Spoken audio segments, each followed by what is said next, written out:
At my wedding reception, my stepfather stood up, tapped his glass, and gave a speech about how he'd raised me as his own, and how proud my father would have been of the man who stepped in when he couldn't. 120 guests applauded him. My mother wiped away a tear, and I stood up next, walked to the microphone, and said, "Thank you, Rotter. Since you brought up my father, I think it's time everyone here learned the truth about what happened to him and to what he left me. I've been waiting 18 years to tell it. The applause died in the room like a held breath. Let me back up, because a moment like that isn't built in a day. It's built over 18 years, and to understand why I did what I did at my own wedding, you have to understand what was taken from me, and how slowly, and by whom. My name is Alir Hayes. Kept my father's name, Hayes, through everything, and that will matter later, because keeping it was the one act of resistance no one could stop me from making. I'm 29 years old now. But this story begins when I was 11, on the worst day of my life, and it doesn't end until the day I got married, 18 years later, with the truth finally in my hand. Let me tell you about my father first. His name was Daniel Hayes, and he was, to an 11-year-old girl, the whole sky. He was a woodworker, a craftsman, a man who built furniture by hand in a workshop behind our house that smelled of sawdust and linseed oil, a smell I would spend the rest of my life chasing in other places and never quite finding. He wasn't a wealthy man, but he was a whole one. He made beautiful things slowly and well. He read to me every night. He taught me the names of the tools, let me sand the edges of the tables he built, told me that anything worth making was worth making carefully. He was patient and gentle and completely, unshakably present, and I was his entirely, and he was mine. And he was sick, though I didn't understand how sick. He had a heart condition, the quiet kind that doesn't announce itself until it does. And my father, being the careful man he was, the man who believed anything worth making was worth making carefully, did not leave the making of my future to chance. In the last year of his life, though I didn't know it then, he prepared. He was 39 years old and he knew his heart might stop, and he made sure that if it did, his daughter would be protected. Remember that. It's the thread that runs under everything. He died when I was 11. His heart stopped on an ordinary Tuesday in his workshop, among the half-finished things he was making, and the sky came down. I don't have words for that year, and I won't try to find them. I'll only say that a girl who loses her father at 11 loses more than a person. She loses the version of the world in which she was safe. My mother, Deanne, grieved too, I believe that, or I believed it then. But my mother was a particular kind of person, the kind who cannot be alone, who needs a strong personality nearby to organize herself around. My father had been that for her, quietly. And within 2 years of his death, she found a replacement. His name was Roger Vance. Roger came into our lives when I was 13, and I want to be fair and say that at first he seemed fine. Charming, even, attentive to my mother, polite to me. My mother bloomed under his attention in a way that, at the time, I was too young and too sad to resent. She married him when I was 14. And that is when the erasure began, so slowly, so deniably, that it took me years to see it as a campaign rather than a series of unrelated losses. Let me show you how you erase a dead man. It's a patient art, and Roger was a patient man. It started with the workshop. My father's workshop behind the house, still full of his tools, his half-finished projects, the bench worn smooth by his hands, the smell still living in the wood.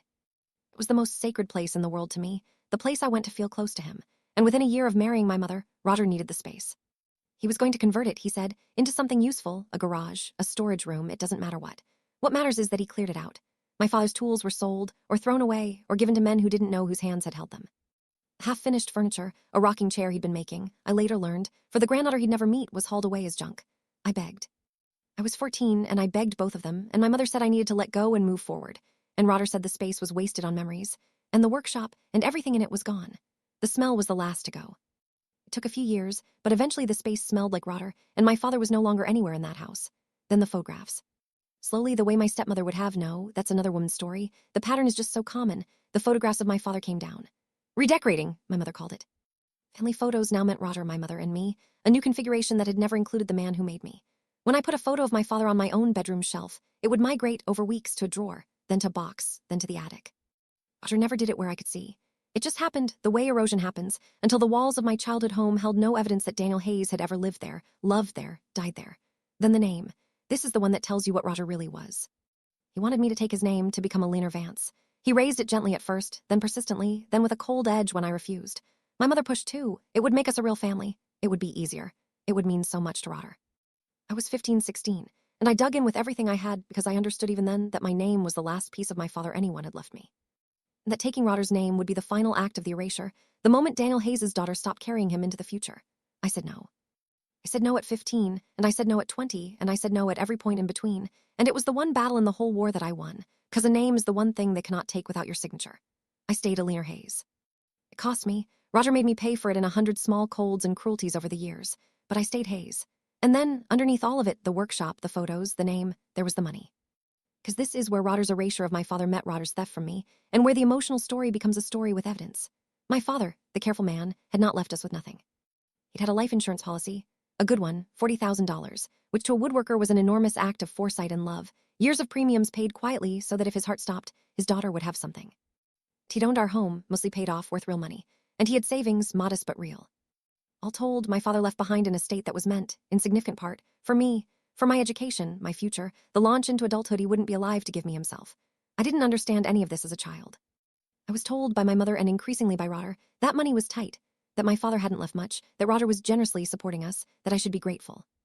I grew up believing I was a financial burden that Roger had kindly absorbed, the same lie so many overlooked children are fed. And when it came time for college, I was told there was no money, that I'd need loans and work, that my father hadn't planned well. I took the loans, I worked. I believed my father, my careful, loving father, had somehow failed to provide for me, and that belief was its own small erasure, because it made me doubt the one thing I knew for certain, which was how much he'd loved me. The truth, which I would not learn for years, was that my father had provided beautifully, and Roger had spent it, all of it. Insurance money, the equity from refinancing the home my father built, the savings. Over the years of my childhood, Roger and my mother had lived on my father's legacy while telling me it didn't exist. The vacations, the new cars, Roger's business ventures, the comfortable life, funded by the dead man whose workshop Roger had cleared out and whose photographs Roger had boxed away. Roger hadn't just erased my father's memory. He'd erased him and then spent him, and made me feel like a charity case in a house my father's money was paying for. Here's the part that still, to this day, is the hardest to speak. My mother knew all of it. She was not a bystander, she was a participant. She let Roger clear the workshop. She let the photographs disappear. She pushed me to take his name. And she let me believe my father had left me nothing, while she lived on what he'd left. Whatever grief she'd felt for my father, she had traded it, and me, for the comfort of a man who needed to be the only father in the house. That betrayal, my mother's, is the wound that never fully closed, and I want to be honest that no reckoning at a wedding ever healed it. Now let me tell you about the years in between, because 18 years is a long time to carry a thing you can't prove. I left home at 18, and I did not look back further than I had to. I built a life at arm's length from Roger and painfully from my mother, whose loyalty to Roger had cost her mine. I put myself through school. I made a career. I chased the smell of sawdust and linseed oil into a hobby. And a passion. I do woodworking now in my own small shop, and every piece I make is a conversation with a man who's been dead for 18 years, and I know he'd be proud because I make things carefully the way he taught me. A way that's worth doing, and for a long time I had nothing but grief and suspicion. I suspected, as I got older and understood money, that the story I'd been told didn't add up, that a man careful enough to have life insurance and a paid-off house couldn't have left nothing. But suspicion isn't proof, and every time I raised it, my mother would grow cold and Roger would grow colder, and I'd be told I was bitter, obsessed with the past, unable to move on, ungrateful, the whole vocabulary families used to make a truth-teller doubt herself. So I mostly stopped raising it. I carried the suspicion like a stone, and I built my life, and I told myself the past was the past. The past was not the past. It was in a box, waiting, the way it so often is. Here is how it came apart. 2 years before my wedding, my mother's mother, my grandmother, my father's mother-in-law, a woman who'd always been quietly kind to me and quietly disapproving of Roger, passed away. And in settling her affairs, I was given some of her old things, including a box of papers she'd kept. My grandmother, it turned out, had been a saver, a keeper of documents, a woman who didn't trust that the truth would survive on its own, and so wrote it down and held onto it. And in that box, I found my father. Not literally. But his papers, copies of them, kept by a grandmother who had clearly suspected, all those years ago, that they might one day be needed. My father's actual will. His life insurance policy with its $40,000 payout and its named beneficiary. Records of the home, the savings, the estate. And a letter, this is the part that undid me, a letter my father had written, that my grandmother had somehow kept a copy of, meant for me, to be given to me when I was grown. My father's will named me. It left the bulk of his estate, the insurance, his share of the home, his savings in trust for me, for my education and my future with my mother as trustee, to be used for my benefit. He had provided for me completely and specifically. And the letter in my father's careful hand said the things a dying man says to the 11-year-old he won't see grow up. It told me he loved me. It told me to make things carefully. And it told me because my father, the careful man, had known my mother had known she'd need someone after him, had even foreseen the shape of what might come. It told me, whatever happens, Ellie, whoever your mother leans on, when I'm gone, remember that I made sure you'd have what you need. It's yours. I set it aside for you. Don't let anyone tell you your father left you with nothing.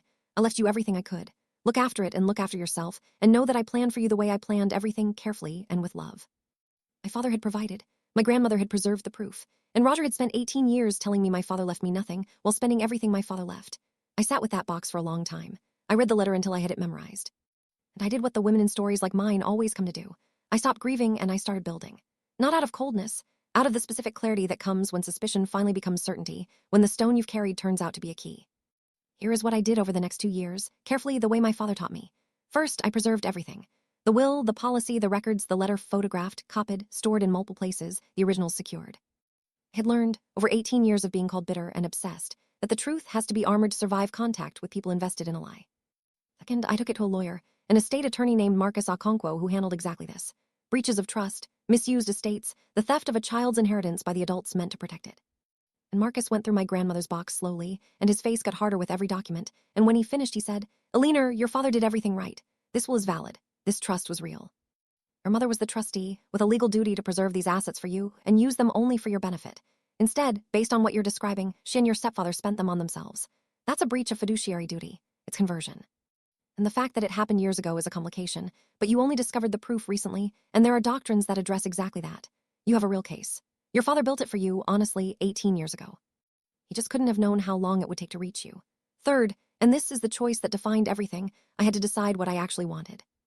Marcus laid out the options. I could pursue it quietly, through lawyers, recover what could be recovered, and never speak to Roger and my mother again. Clean, private, final, or I could do something else. Because here's what I understood, sitting with my father's letter. Roger's crime was never only financial. He'd stolen the money, yes. But the deeper theft, the one that had shaped my whole life, was the erasure, the workshop, the photographs, the name he tried to take, the lie that my father hadn't loved me enough to provide for me. Roger had spent 18 years making sure that Daniel Hayes existed nowhere. Not on the walls, not in the workshop, not in my name, not even in the truth of what he'd left me. A private legal settlement would recover the money. It would not undo the erasure. It would not put my father back in the world. And I wanted my father back in the world. I wanted him spoken of, truthfully, out loud, in front of everyone. I wanted the erasure reversed in public, so that the last chapter of the story wasn't Roger's speech about the man who stepped in, but the truth about the man who was stepped over. So I made a plan, and I waited for the right room. And the right room, it turned out, was my wedding. I was getting married to a good man, a kind one, someone who understood what I'd carried and why I'd carried it. And a wedding in my family meant Roger. Roger would expect to be honored. Roger would expect, I knew, to give a speech, to stand up as the father figure, the man who raised me, and receive the gratitude he'd spent 18 years stealing the right to. My mother would cry. The room would applaud the good stepfather. It would be the ultimate expression of the erasure. Roger, at my wedding, taking my father's place one final time in front of everyone I loved. I let him plan it. I let him believe he'd be honored. Because I had decided that the erasure would end where it had always been performed, in public, in front of the family, and that the truth about my father would be spoken in the exact moment Roger reached to replace him for the last time. Let me tell you about the wedding. It was beautiful. I'll give my mother that. She knows how to put on an event. 120 guests, a warm evening, my new husband's hand in mine, and after dinner, the speeches. And Roger stood up and tapped his glass and gave the speech I knew he'd give about how he'd raised me as his own, how he'd stepped in when my father couldn't, how proud my father would have been of the man who took his place. He was magnanimous. He was moving. He mentioned my father only as an absence he'd generously filled. 120 people applauded him. My mother wiped away a tear, and I stood up and I walked to the microphone and I said, "Thank you, Roger. Since you brought up my father, I think it's time everyone here learned the truth about what happened to him and to what he left me. I've been waiting 18 years to tell it." The room went still. "My father was Daniel Hayes," I said. "He was a woodworker. He built furniture by hand in a workshop behind our house, and he read to me every night, and he loved me completely, and he died of a heart condition when I was 11. And most of you have never heard me speak about him, because for 18 years, the man who just spoke has made sure my father was erased from every room he could reach." I looked at Roger, whose magnanimous face had frozen. When Roger married my mother, he cleared out my father's workshop, sold his tools, threw away the rocking chair my father was building for a grandchild he'd never meet. He took my father's photographs off the walls, one by one, until you'd never know Daniel Hayes had lived in that house. He tried for years. Make me take his name, to stop being Alina Hayes and become Alina Vance. And the reason I'm standing here still named for my father is that a 15-year-old girl said no over and over to two adults who wanted the last piece of him gone. That's the only battle in this I won as a child. The room was silent in a way that a wedding is never silent. But there's more, and this is the part I have proof of, so no one can call me bitter or obsessed the way I've been called my whole life. I held up the folder. My father did not leave me with nothing, though that's what Roger and my mother told me my entire childhood. My father left a life insurance policy, $40,000, premiums he paid quietly for years, so that if his heart stopped, his daughter would be provided for. He left his share of a paid-off home. He left savings. He left it all in trust, for me, for my education and my future, with my mother as trustee, legally bound to use it only for my benefit. I have the will. I have the policy. I have the records. My grandmother kept them because she suspected they'd be needed, and she was right. I turned to my mother now, and this was the hardest part. Instead of using it for me, you spent it, both of you. On vacations, on cars, on Roger's ventures, on the comfortable life you told me my father was too careless to provide. You made me take out loans for college while you lived on the money he left for my education. It made me believe my own father hadn't loved me enough to plan for me, and that was the cruelest thing of all, worse than the money, because it made me doubt the one thing I knew was true, which is how much he loved me. I took out the letter. He did plan for me, carefully the way he did everything, and he left me a letter which my grandmother also kept, and which I only read 2 years ago. I'm going to read you one line of it. My father wrote, "Don't let anyone tell you your father left you with nothing. I left you everything I could." My voice held, barely. For 18 years, Roger told me my father left me nothing. And my father reached out of his own grave, through a box in my grandmother's attic, to tell me the truth. So no, Roger, you didn't step in when my father couldn't. My father did everything a father could do. You just spent it and erased him and took the credit at my wedding. I set down the microphone, and into the silence, I said one last thing to the whole room. My father's name was Daniel Hayes. He was a good man and a wonderful father, and I want every person here to know he existed, and that he loved me, and that he provided for me. That's all I've ever wanted anyone to know. Thank you. Here is how it ended. Legal case, once I pursued it, was strong. My father had built it strong without knowing it. Faced with a valid will, a documented trust, a fiduciary duty plainly breached, and the near certainty of losing in court, Roger and my mother did what people do when the proof is undeniable. They settled rather than face a judge. I recovered a substantial portion of what was stolen. Not all, because 18 years is long and much was spent, but enough to be real, enough to pay off the loans I'd taken for an education my father had already funded, enough to be justice. Roger, who lived so long on my father's legacy, had to give a meaningful piece of it back, which meant selling some of the comfortable life he'd built on a dead man's foresight. There was justice in that. But the money, as always in these stories, was the smallest part. The largest part happened in that room at that wedding, when 120 people learned that Daniel Hayes had existed, had been a woodworker and a father and a careful, loving man, and that his daughter had never stopped carrying him. Even when everyone tried to make her put him down, the erasure, 18 years in the making, was reversed in a single speech. My father was spoken of, truthfully, out loud in front of everyone. He was put back in the world. Roger's gone from my life, and I feel nothing about that but relief. He never apologized. Men who erase the dead to replace them don't have the equipment for apology. He experienced the whole thing as a betrayal by me, which is how men like Roger experience every consequence of their own actions. My mother is the lasting wound, and I won't pretend otherwise. She tried afterward to reconcile, not by taking responsibility, but by casting herself as a victim of Roger too, as a weak woman who went along, which is partly true and entirely insufficient. She knew. She let my father be erased. She let me believe he hadn't provided for me. She chose Roger's comfort over her daughter's truth for 18 years, and no wedding speech and no settlement gives me back the mother I should have had. We have a distant, careful relationship now. I've forgiven her mostly because forgiveness is for me, but I don't trust her, and I never will, and that's the price she pays, and it's a fair one. I still do woodworking. I have my father's craft, if not his tools. Those are long gone, sold by Roger to men who didn't know whose hands had held them. But I've rebuilt a shop of my own, and it smells of sawdust and linseed oil, and when I'm in it, I am 11 years old again, standing the edge of a table my father is building, hearing him tell me that anything worth making is worth making carefully. I made my marriage carefully. I made my life carefully. And I made that wedding speech carefully, the most careful thing I've ever built, because it was the last thing my father needed me to make, a room full of people who would know his name. Roger spent 18 years erasing Daniel Hayes and spending what he left. But my father was a careful man. He'd planned for his daughter the way he planned everything, with love, and with foresight, and with a trust in the future that turned out to be justified. He left me everything he could, and the most important thing he left me wasn't the money. It was the certainty, delivered 18 years late in his own hand, that I had been loved completely by a man who provided for me completely, and the name I refused at 15 to give up. Hayes, his name. Which I carried down the aisle, and will carry the rest of my life, because a 15-year-old girl once understood that a name is the one thing they cannot erase without your signature. I never signed. I'm still Alina Hayes. And now, thanks to a box in an attic and a father careful enough to plan for the worst, everyone knows exactly what that name means, and exactly what it cost to keep it.